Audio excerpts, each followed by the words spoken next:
tea bags were invented not in Britain, but Milwaukee. The first patent, or patent if you will, was filed in that city in 1903 by its inventors Roberta Lawson and Mary McLaren. Within 5 years, the idea caught the attention of New York. Well, congratulations, my Brit friends. The thing that you guys are famous for is actually American. Fantastic.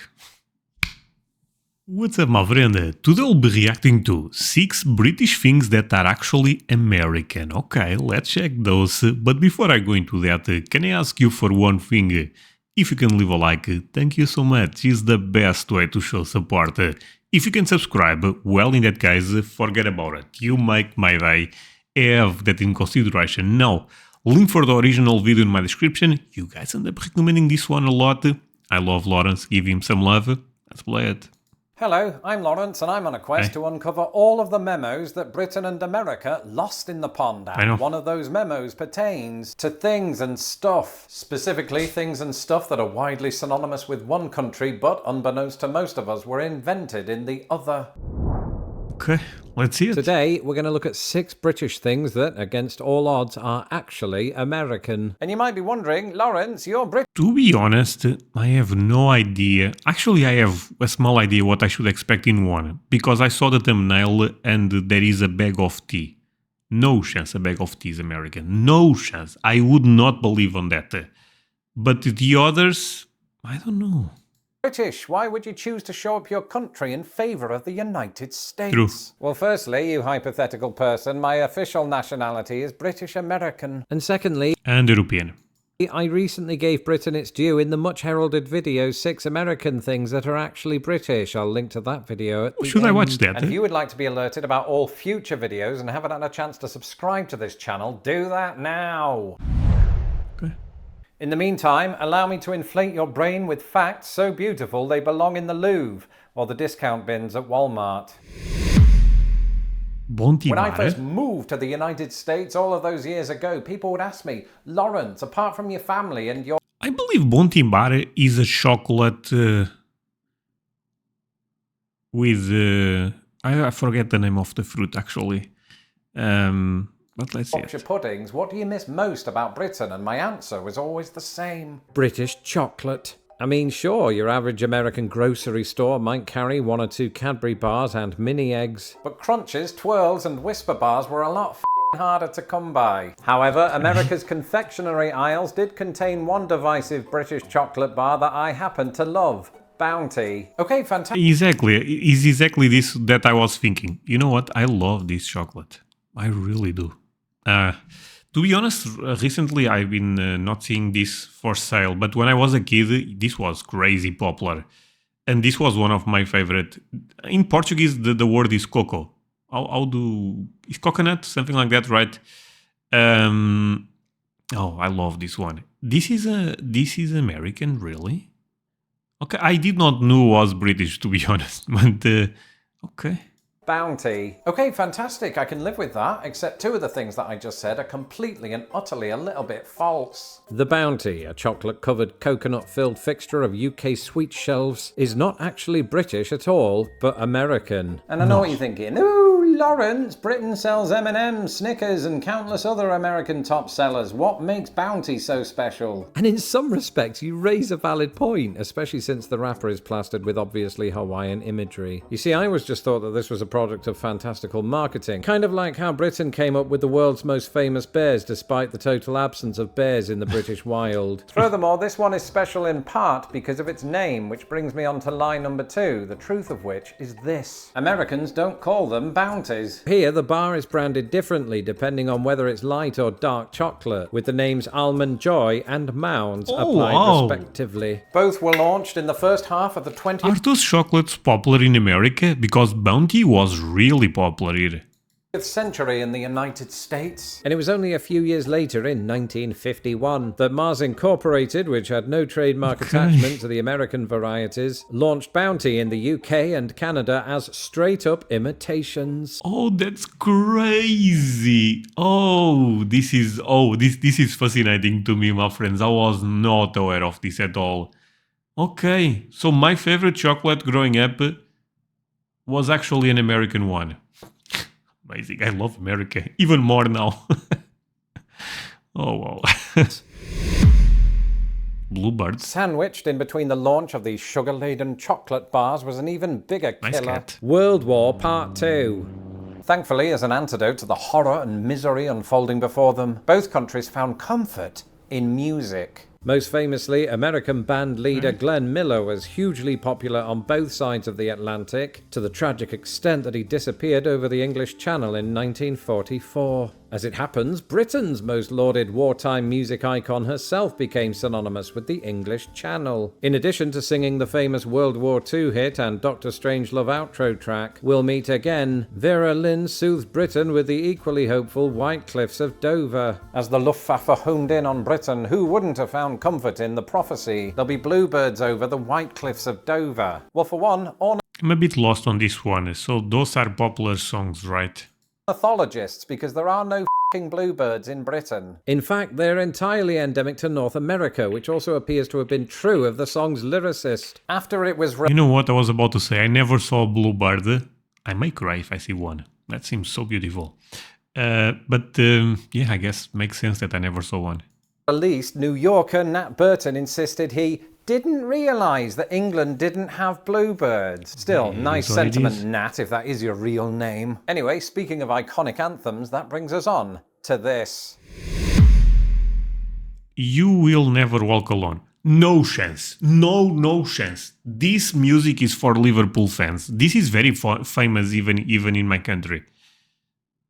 Wait, is this actually American? Oh no. I always thought, I mean, not that I care that much, but we need something else, you know? Give something to Europeans. In this case, even more for British people. Okay.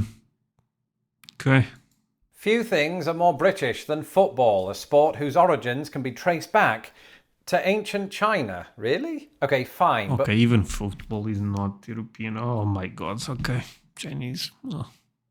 few things really are more British than football chants and songs. And perhaps the most iconic anthem in the whole of English football is You'll Never Walk Alone. Appropriately, given the song's title, it is also synonymous with more than one British club, with supporters of both Celtic and Liverpool belting it out before kick-off. In fact, the song is so inextricably linked to Liverpool in particular that those 4 words can be found on the club's badge. It is used in reference to the successful 1963 version by Jerry and or the Pacemakers. At the time, Jerry and or the Pacemakers were a popular group from Liverpool, perhaps second only to the auto cues failed. I suppose the people are never going to know the identity of that other group now, and so the song and everything it represents is as Liverpudlian as Albert Dock, except it isn't. You see, unlike the band formerly known as the Quarrymen, Jerry and or the Pacemakers did not write their first few hit singles. And this included You'll Never Walk Alone. But then you knew that if you happened to be a fan of musicals. I once played Prince Dauntless in Once Upon a Mattress, so it's a touchy subject. The piece was in fact the brainchild of American songwriting duo Rodgers and Hammerstein, who included the track on their Broadway smash Carousel. So how did it come to be an anthem for England's most trophy-laden club? Well, by 1963, Jerry Marsden, this time without his pacemakers, is said to have played a demo to Liverpool's legendary manager Bill Shankly, who was like, "That is an absolute banger, mate. Inject that shit into my veins." Now, we haven't verified the validity of that quote, but rest assured it was along those lines. Later that year, the song, along with other chart hits of the day, made it onto the terraces of Liverpool's Anfield Stadium. And unlike the... Okay, you guys, I'm not sure if you may not even be aware, but this music is a big deal in for I would say football soccer fans, you know, because Liverpool is a giant team, and yeah, this is crazy. Those are the songs it hasn't left since. Remembrance Puppies. Okay.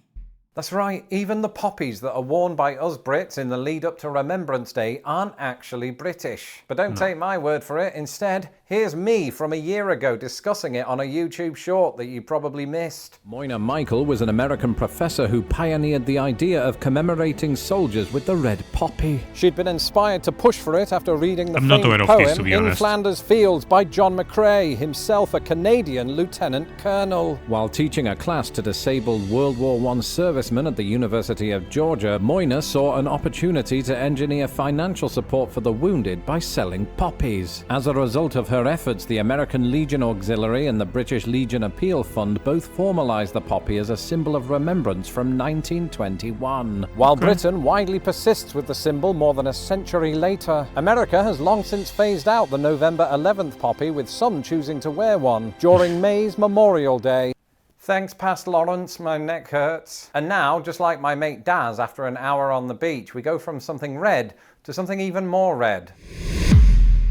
Father Christmas. But Father Christmas, one of Santa's pseudonyms while delivering presents in Britain, didn't always wear that particular colour. But as I said in 1987, when Santa brought me a protein pack instead of a proton pack, back up there, mate. Because who was Father Christmas, actually? Well, I won't bore you with all of the details because I already did that in this video. But in a nutshell, it went like this. From English folkloric tradition, Father Christmas was indeed the personification of Christmas. Historically, he went by several names, including Christmas Lord, Prince Christmas, and I'm not making this one up, Captain Christmas. But when settlers boarded ships for the New World, they didn't take Captain Christmas with them, presumably opting for an actual captain. There are two big reasons for this. Number one, 17th century Puritans in England had declared Christmas an affront to God, even banning it at one point. And number two, Puritans in New England kind of viewed things the same way. And so many Christmas traditions were shelved, including Father Christmas. But fear not, because 200 years later, with Puritan influence having long since waned, he returned.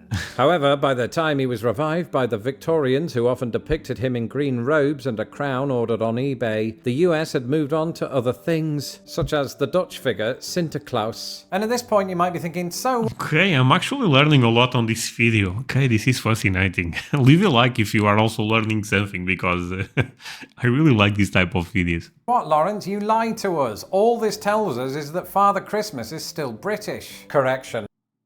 Was still British. Because during the 19th century, word of Santa Claus reached England. People seemed to take a shine to him, and although for a while he and Father Christmas remained distinct, our version started taking on elements of that curious fellow from the North Pole. For instance, his crown disappeared and was replaced by a hood, probably also from eBay. His waist became larger and his cheeks rosier. And after Santa Claus was depicted in 19th century cartoons wearing red and white, Father Christmas came to follow suit. I didn't intend that pun, but gosh, it was good. And so today you could argue that he remains Father Christmas in name only, hence why a lot of Brits just call him Santa Claus.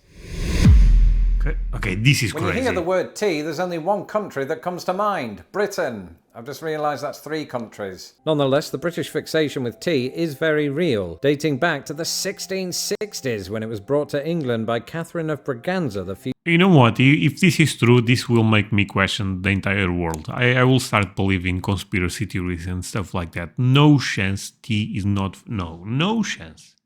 future Queen of England. Just over a century later, Britain was so enamored with tea that Americans in Boston famously copied us by hosting a tea party of their own. And on a personal note, the one thing that Americans assume most about me is that I prefer tea to coffee, which is only true if I've had 3 coffees. That said, British people do generally love their tea, whereas Americans, more often than not, are indifferent. Instead, the latter love their lattes. And so it will surprise absolutely everybody to learn that tea bags were invented not in Britain, but Milwaukee. The first patent, or patent if you will, was filed in that city in 1903 by its inventors Roberta Lawson and Mary McLaren. Within 5 years, the idea caught the attention of New York. Well, congratulations, my Brit friends. The thing that you guys are famous for is actually American. Fantastic.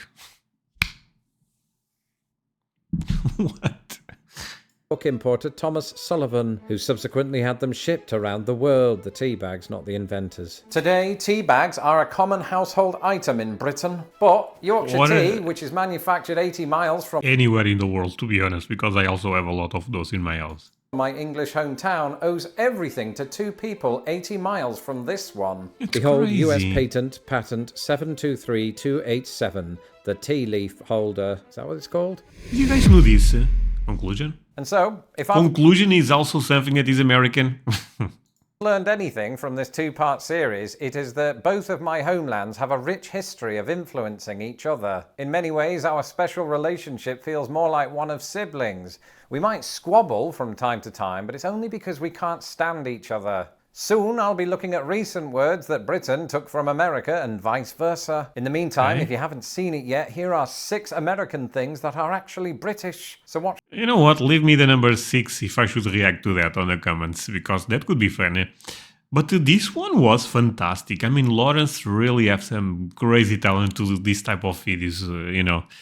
And let's recap this one. So the bounty is amazing. Okay, the Bluebirds, I was a bit lost, I have to admit. I mean, because I did not know the song. You'll never log. Okay, this is crazy. The Poppy, okay. Father Christmas is a bit wild also. Oh, but the tea bags, of course. The tea bags should be number 1. You know, that's crazy. That I would never guess it was actually invented in America. Americans really have a talent to invent, to create things, and I love it. My friends, thank you so much for watching. It really means a lot to me, as you guys are aware. If you can leave a like, I would appreciate that. If you can subscribe, well, forget about it. You make my day, but it's everything for today. Thank you so much for watching. And that's it for today, my friends. Hope you end up enjoying this video. If that's the case, do not forget to leave a like. Also consider to subscribe if you are new to my channel. And also let me remember you about one thing. I have a Patreon community. I put videos there a bit earlier than I put on YouTube. So if you want to support me and have access to early content, go to my Patreon. I will leave a link on my description. Take a look at that. You can also scan the QR code you'll be seeing here. And that's it.